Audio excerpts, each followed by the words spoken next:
नमस्ते दोस्तों, मेरा नाम अनिल सक्सेना है। आज इस वीडियो के माध्यम से एक और इंटरेस्टिंग सब्जेक्ट हम लेकर आए हैं। आशा है आपको बड़ा मज़ा आएगा। आज हम डिस्कस करेंगे स्पिरिचुअलिटी के बारे में, आध्यात्म के बारे में। दोस्तों, आजकल आपने सुना होगा जगह जगह पे लोग चर्चा करते हैं कि मैं आध्यात्मिक हूँ, मैं स्पिरिचुअल हूँ, या मैं स्पिरिचुअल बनना चाहता हूँ, या स्पिरिचुअलिटी को मैं फॉलो करना चाहता हूँ। आज ये ढूंढने की कोशिश करेंगे कि ये होती क्या चीज़ है और आप स्पिरिचुअलिटी को कैसे फॉलो कर सकते हैं। इस चर्चा को हम बहुत सिंपल शब्दों में समझने की कोशिश करेंगे। चर्चा की शुरुआत करें, मेरा निवेदन है कि आप मेरे इस वीडियो को लाइक और चैनल को सब्सक्राइब अवश्य कर दें। चलिए चर्चा की शुरुआत करते हैं। दोस्तों, स्पिरिचुअलिटी को समझने के लिए हम एक अमेरिकन फिलोसोफर और साइकोलॉजिस्ट हुआ करते थे, उनका नाम था अब्राहम मैस्लो। उनकी थ्योरी ऑफ मोटिवेशन को हम समझते हैं। उससे पहले अब्राहम मैस्लो ने एक दिया था मैस्लो हायरार्की नीड्स थ्योरी। और according to that hierarchy needs theory उन्होंने कहा था कि शुरू में इंसान को जैसे ग्रो करता है उसको फिजियोलॉजिकल नीड होती हैं। पहली स्टेज में भौतिक नीड्स होती हैं। भूख, उसको पेट में खाना चाहिए, उसको नींद चाहिए प्रॉपर। अगर आप किसी को 2 दिन भूखा रखेंगे तो वो स्पिरिचुअलिटी और भक्ति सब भूल जाएगा। तो उसने कहा कि जो उसकी जो हायरार्की नीड्स का जो थ्योरी है, उसकी पहली स्टेज है आपकी भौतिक नीड्स, जिसको उन्होंने कहा फिजियोलॉजिकल नीड। अब अगर आपके पास पेट भर गया, नींद भी भरपूर है, तो सेकंड स्टेज ऑफ नीड आती है आपके पास सेफ्टी की। आपके पास एक मकान की सेफ्टी होनी चाहिए, आपके पास पैसा कमाने के लिए नौकरी या व्यापार की सेफ्टी होनी चाहिए। तो दूसरी नीड हो गई आपकी सेफ्टी की। अगर आप सेफ हो गए तो फिर आपको चाहिए लव की। अब आपकी लव की नीड होती है। लव आपका जरूरी नहीं है कि प्रेमिका से ही लव हो, पेरेंट्स से लव, भाई बहनों से लव, रिश्तेदारों से लव, फ्रेंड्स से लव, ये आपकी थर्ड स्टेज ऑफ नीड होती है। तभी तो दोस्तों आपने देखा होगा कि जो लोग 20 से 30 साल की आयु में होते हैं वो लोग अपने दोस्तों को भूल जाते हैं, क्योंकि उस पीरियड में उनकी सेफ्टी सबसे ज़्यादा इम्पॉर्टेंट नीड होती है।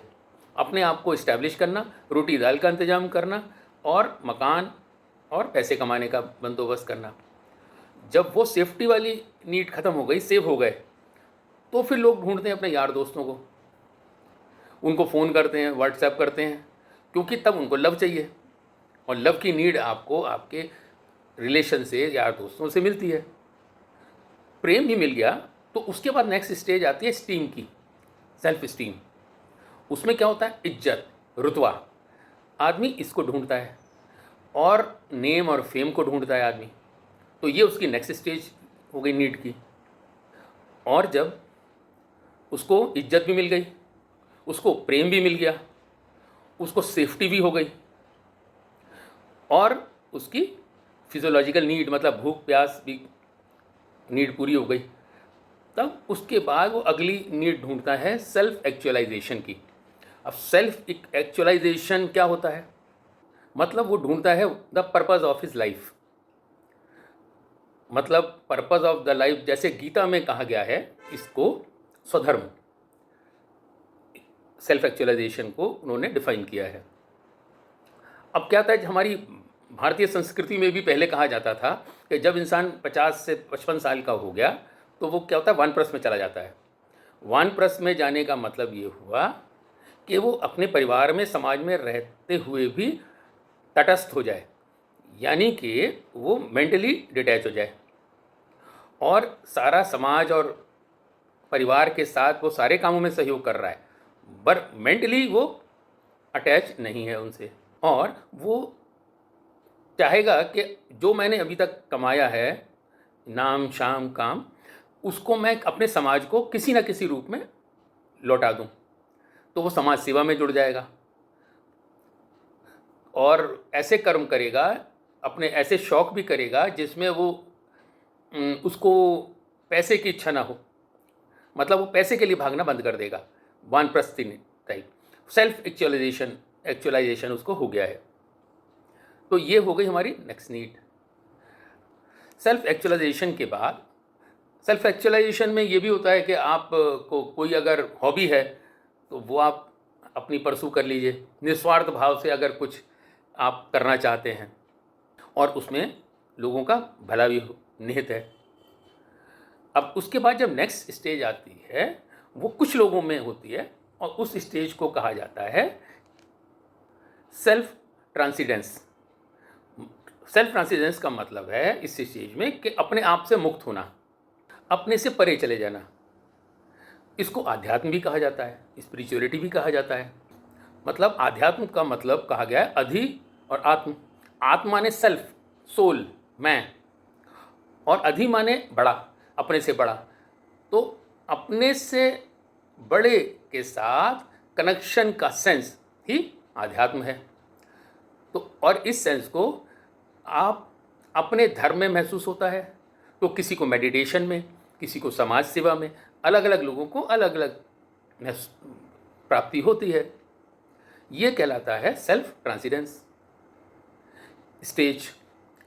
ये स्पिरिचुअलिटी का लेवल इंसानों को ऐसे सवाल ढूंढने में मदद करता है और हमेशा तलाश करते रहते हैं कि जिनका ज़िंदगी के मीनिंग क्या होते हैं, लोग इस यूनिवर्सल ट्रुथ से कैसे जुड़े रहते हैं, ब्रह्मांड से लोग कैसे जुड़े हैं।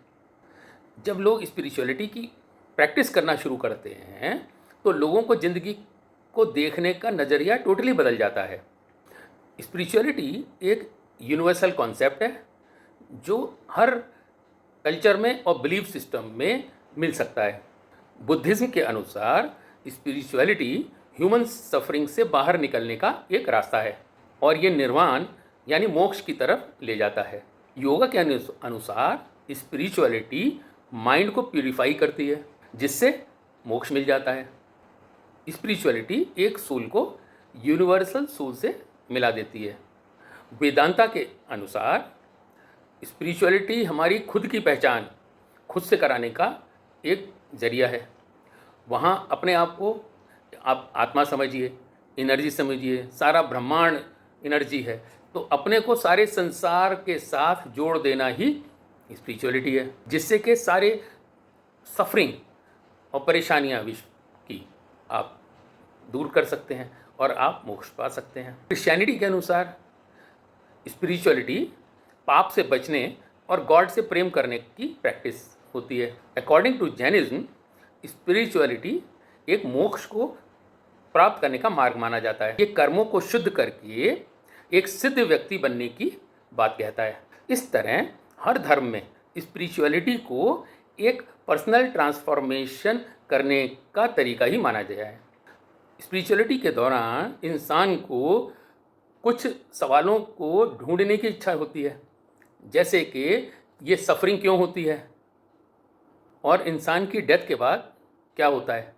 अतः स्पिरिचुअलिटी अपने समाज को और परिवार को छोड़ देना नहीं है और अकेलेपन में जीवन बिताना बिल्कुल नहीं है, बल्कि एक डिफरेंट तरीके से जीवन जीने की कला है। स्पिरिचुअल एक्सपीरियंसेस हमें मेडिटेशन में, भक्ति में या समाज सेवा में मिल सकते हैं, मगर ये स्पिरिचुअल एक्सपीरियंसेस हमें यही दिखाते हैं कि आपकी जर्नी बाहर की नहीं है, जर्नी आपकी अंतर आत्मा अंदर की है। अपनी लाइफ को अच्छा या बुरा सिर्फ आप ही बना सकते हैं। इस कारण अच्छे कर्म करो और दूसरों के दुख और तकलीफ को दूर करने में जितना हो सके मदद करो।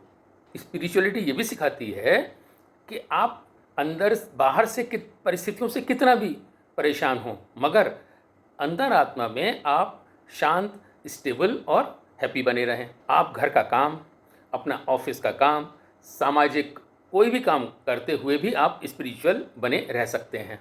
छोटी छोटी बातों में हैप्पी रहना, खाना खाते समय से अप्रिशिएट करना और थैंकफुल महसूस करना, यही स्पिरिचुअल एक्सपीरियंस कहलाता है। पार्क में आप नेचर से कनेक्ट हो रहे हैं, ये भी एक स्पिरिचुअल एक्सपीरियंस होता है।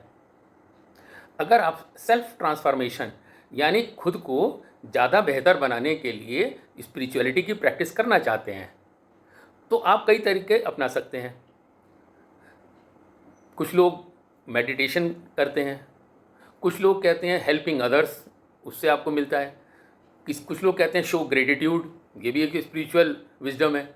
कुछ लोग माइंडफुलनेस करते हैं, मतलब they try to live in to the present, क्योंकि अगर प्रेजेंट में आप रहेंगे, आपका माइंड, तो पास की सफरिंग से आप दूर रहेंगे जो आपके पास में हुई हैं। सारा फोकस आपका प्रेजेंट को बेहतर बनाने में लग जाएगा। मगर सबसे बेहतरीन तरीका मेडिटेशन का है। ये होलिस्टिक अप्रोच है स्पिरिचुअल बनने के लिए। 5, 10, 15 मिनट डेली अगर आप इस मेडिटेशन की प्रैक्टिस करते हैं तो शर्तिया आप अपनी विचारधाराओं को बदलेंगे, प्रेजेंट में जीना सीख जाएंगे, लोगों की हेल्प करना शुरू करेंगे निस्वार्थ भाव से, ग्रेटिट्यूड की भावना आ जाएगी आप में, राइट। और हर चीज़ में, छोटी छोटी चीज़ों में आप खुशी का अनुभव करेंगे। आपको खुशी बाहर नहीं ढूंढनी पड़ेगी। I hope you have enjoyed this video. Thank you very much for watching me. Bye. Take care.